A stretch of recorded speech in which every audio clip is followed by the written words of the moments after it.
Assalamualaikum semuanya. Apa kabar kalian? Semoga dalam keadaan sehat dan dilancarkan rezekinya oleh Allah. Amin ya robbal alamin. Suatu hari Abu Nawas sedang duduk santai di bawah pohon rindang bersama teman-temannya. Mereka sedang asik berbincang-bincang ringan ketika tiba-tiba salah seorang teman mengajukan pertanyaan yang cukup unik. Menurut kalian, apakah kucing bisa masuk surga? Pertanyaan itu langsung mengundang gelak tawa dari semua orang. Namun, Abu Nawas malah terlihat serius memikirkan pertanyaan tersebut. Pertanyaan yang menarik, ujar Abu Nawas sambil menggaruk-garuk dagunya. Kalau menurutku, kucing itu makhluk yang sangat istimewa. Mereka setia, lembut, dan kadang-kadang bisa sangat lucu. Lalu, apa hubungannya dengan surga? Tanya salah seorang temannya sambil tertawa. Sabar, sabar, jawab Abu Nawas. Kita tahu bahwa di surga ada segala sesuatu yang kita inginkan. Ada sungai susu, madu, dan anggur. Ada bidadari yang cantik-cantik. Nah, bagaimana kalau di surga juga ada tikus? Kucing kan suka banget sama tikus. Jadi, kalau ada tikus di surga, pasti ada kucing juga dong. Semua orang terdiam sejenak, berpikir keras tentang logika Abu Nawas.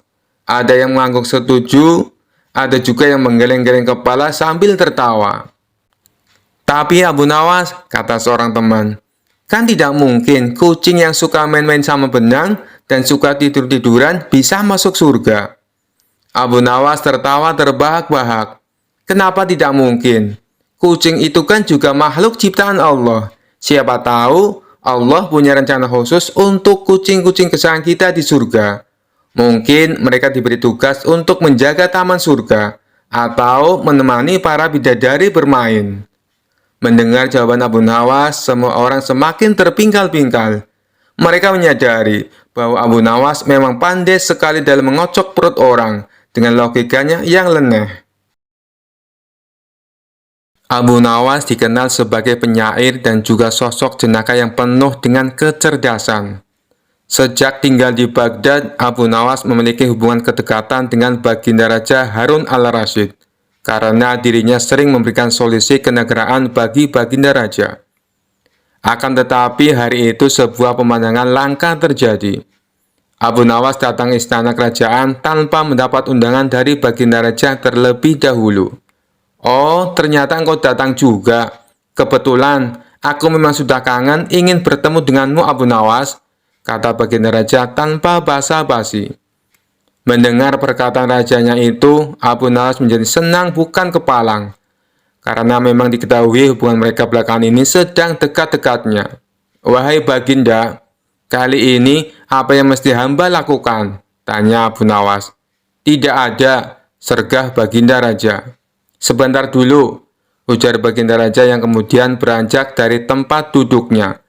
Begitu kembali, Baginda Raja sudah berganti pakaian yang sederhana layaknya rakyat biasa.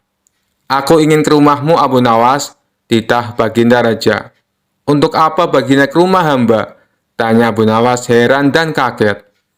Abu Nawas merasa belum memikirkan sebelumnya jika Baginda ingin ke rumahnya. Istrinya pun tidak ada di rumah. Abu Nawas berpikir siapa yang akan menyiapkan hidangan untuk Baginda Raja. Intinya aku mau ke rumahmu, ujar Baginda dengan sedikit memaksa.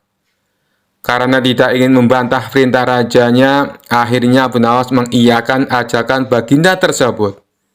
Tanpa ada pengawal, Baginda dan Abu Nawas berjalan kaki menuju rumah Abu Nawas, yang jaraknya tidak begitu jauh dari istana kerajaan.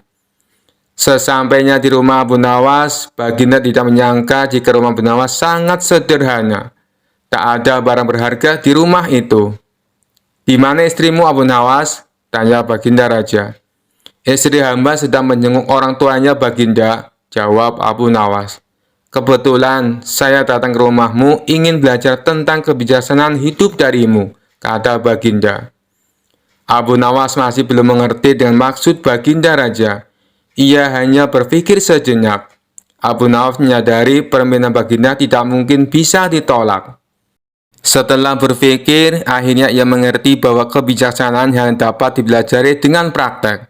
Baginda juga tidak keberatan menemani Abu Nawas dan melihat perilakunya. Dengan demikian, malam itu Baginda tidak kembali ke istana. Baginda berencana menginap di rumah Abu Nawas.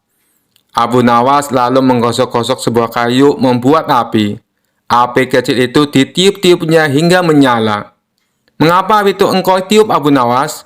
tanya Baginda Raja penasaran. "Agar panas dan lebih besar apinya, Baginda," jawab Abu Nawas.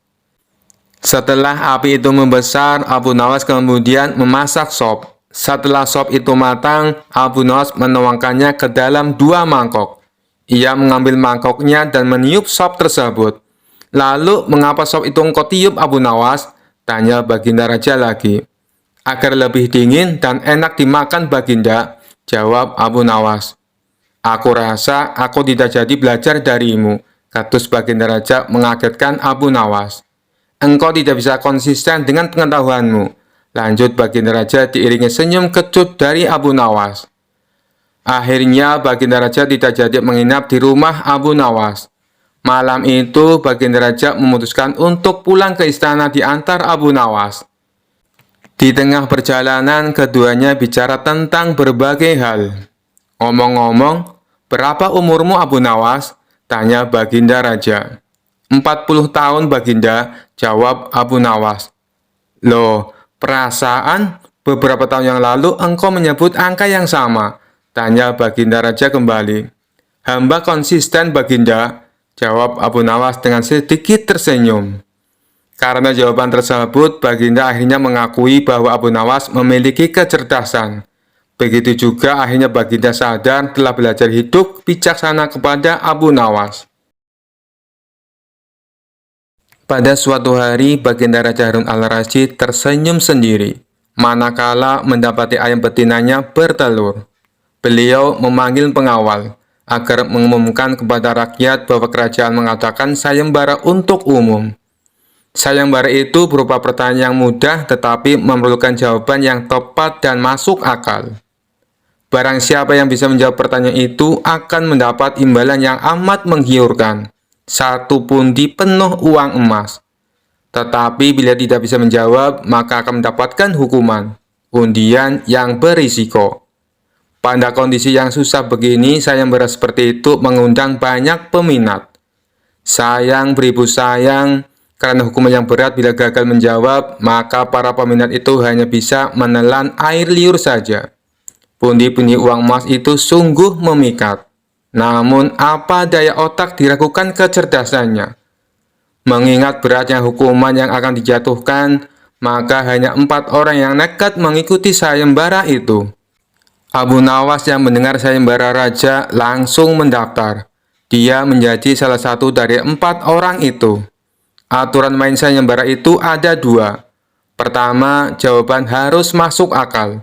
Kedua, peserta harus mampu menjawab sanggahan dari Baginda Raja sendiri. Pada hari yang telah ditetapkan, para peserta sudah siap di depan panggung. Penonton pun berjubel. Mereka ingin menyaksikan siapa yang beruntung akan mendapatkan pundi-pundi uang emas itu. Baginda Raja duduk di atas panggung. Beliau memanggil peserta pertama. Peserta pertama maju dengan tubuh gemetar. Baginda bertanya, "Manakah yang lebih dahulu, telur atau ayam?" "Telur," jawab peserta pertama. "Apa alasannya?"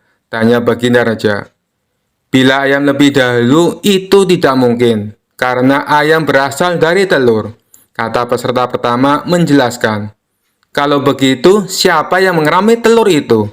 sanggah Baginda Raja. Peserta pertama pucat pasi, wajahnya mendadak berubah putih seperti kertas. Ia tidak bisa menjawab. Tanpa ampun, ia dimasukkan ke dalam penjara. Kemudian peserta kedua maju dan berkata, "Paduka yang mulia, sebenarnya telur dan ayam tercipta dalam waktu yang bersamaan." "Bagaimana bisa bersamaan?" tanya Baginda Raja. "Bila ayam lebih dahulu, itu tidak mungkin, karena ayam berasal dari telur. Bila telur lebih dahulu, itu juga tidak mungkin, karena telur tidak bisa menetas tanpa diirami, kata peserta kedua dengan mantap. Bukankah ayam betina bisa bertelur tanpa ayam jantan? Sanggah Baginda memojokkan. Peserta kedua bingung, ia pun dijebloskan ke dalam penjara. Lalu giliran peserta ketiga, ia berkata, "Tuanku yang mulia, sebenarnya ayam tercipta lebih dahulu daripada telur. Sebutkan alasanmu," kata Baginda Raja. "Menurut hamba, yang pertama tercipta adalah ayam betina," kata peserta ketiga meyakinkan. "Lalu, bagaimana ayam betina bisa beranak pinak seperti sekarang, sedangkan ayam jantan tidak ada?" tanya Baginda Raja memancing. "Ayam betina bisa bertelur tanpa ayam jantan. Telur dierami sendiri, lalu menetas dan menurunkan anak ayam jantan. Kemudian menjadi ayam jantan dewasa dan mengawini induknya sendiri." Peserta ketiga berusaha menjelaskan. "Bagaimana bila ayam betina mati sebelum ayam jantan yang sudah dewasa sempat mengawininya?" Peserta ketiga pun tidak bisa menjawab sanggahan Baginda Raja. Ia pun dimasukkan ke penjara. Kini tiba giliran Abu Nawas. Ia berkata, "Yang pasti adalah telur dulu, baru ayam." "Coba terangkan secara logis," kata Baginda Raja ingin tahu. "Ayam bisa mengenal telur.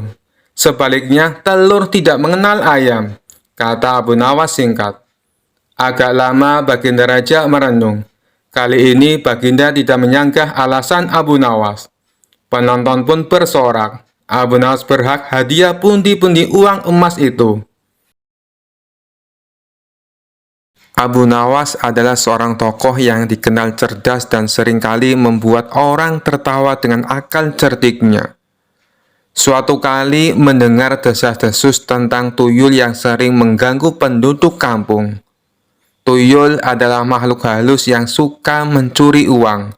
Memang menjadi momok menakutkan bagi banyak orang.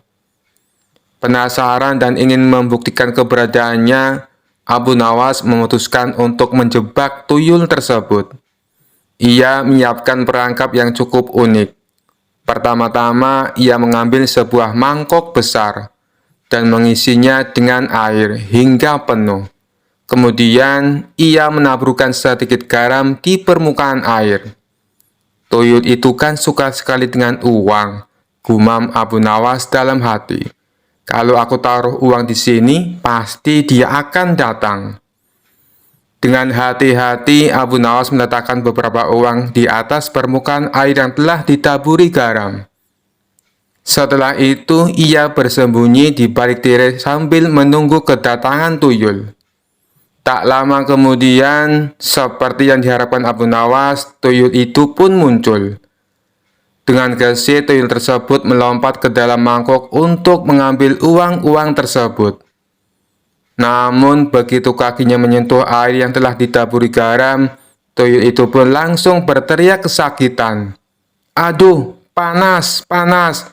teriak tuyul itu sambil melompat-lompat ketakutan. Abu Nawas yang mendengar teriakan itu langsung tertawa terbahak-bahak. Ia keluar dari persembunyiannya dan melihat tuyul tersebut sedang berusaha memadamkan api yang terasa menyala di kakinya. "Kena kau tuyul," seru Abu Nawas. "Sudah kubilang, jangan suka mencuri." Tuyul itu semakin ketakutan dan langsung menghilang. Abu Nawas pun merasa puas karena berhasil menakuti tuyul tersebut. Sekian dulu perjumpaan kita kali ini. Sampai bertemu lagi di kisah-kisah selanjutnya. Terima kasih yang sudah subscribe dan setia menonton channel ini. Wassalamualaikum warahmatullahi wabarakatuh.